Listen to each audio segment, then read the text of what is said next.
A fortnight ago, Iran aimed more than 180 ballistic missiles at Israel. Now Israel will respond, and the world is holding its breath. What it does next, and how Iran reacts, will determine whether the Middle East is engulfed by all-out conflict.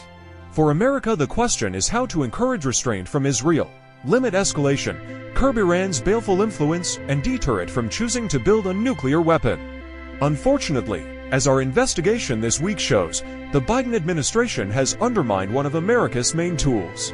In 2018, under Donald Trump, America unwisely withdrew from an agreement to stall Iran's nuclear program and then imposed its harshest sanctions ever in an attempt to punish the regime and stop it funding proxies and terrorists abroad. America banned its citizens from trading with Iran or handling Iranian money. It also reinstated secondary sanctions, which punish entities from third countries that deal with Iran, for instance by cutting them off from the dollar banking system. President Joe Biden has often waived the enforcement of these sanctions. He was keen to bring Iran back to the negotiating table and worried that a crackdown on Iran's oil trade might fire up oil prices just when energy markets were alarmed by Russia's invasion of Ukraine. His administration issued sanctions waivers to foreign entities, considered giving Iran access to frozen money, and often turned a blind eye to Iranian oil smuggling. The efficacy of sanctions was always going to erode. Faced with constraints, people will find other ways to shift money and goods around the world. Tankers are routinely renamed.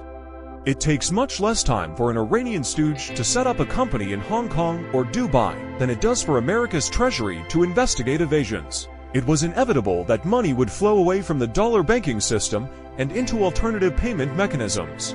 Yet by choosing not to rigorously enforce the sanctions, America has undermined their efficacy even in the short term, perhaps bringing China and Iran closer together.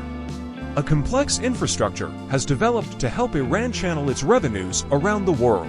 Last month, it sold 1.8 meters barrels per day of crude oil, mostly to China, the highest level in 6 years. Our reporting shows how a web of front companies uses banks in China, Hong Kong, the Gulf, and even the West, many of which unwittingly handle Iranian money. Last year, Iran's revenues were worth $50 billion, 70 BN. Precisely where the money ends up is uncertain, but oil sales are surely helping to arm Iran and its proxies. Now that this infrastructure exists, the financial deterrence that America has lost is not easily regained.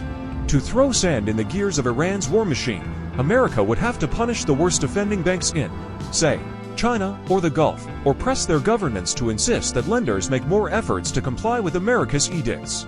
But that either means escalating financial warfare with China, for which America may have little appetite, or cracking down on allies, such as the United Arab Emirates. Leaning on friends to discipline their banks, or blacklisting some outright, would cost America diplomatic capital. The unfortunate consequence is that the difficult task of influencing Iran's behavior has become even harder.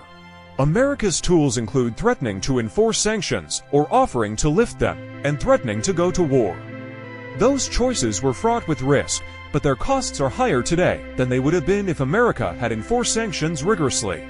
This also means that America has less to offer Israel as it tries to persuade it to moderate its retaliation for Iran's missile strike. As an Israeli-Iranian war beckons, the last thing that the Middle East needs is a lack of good options.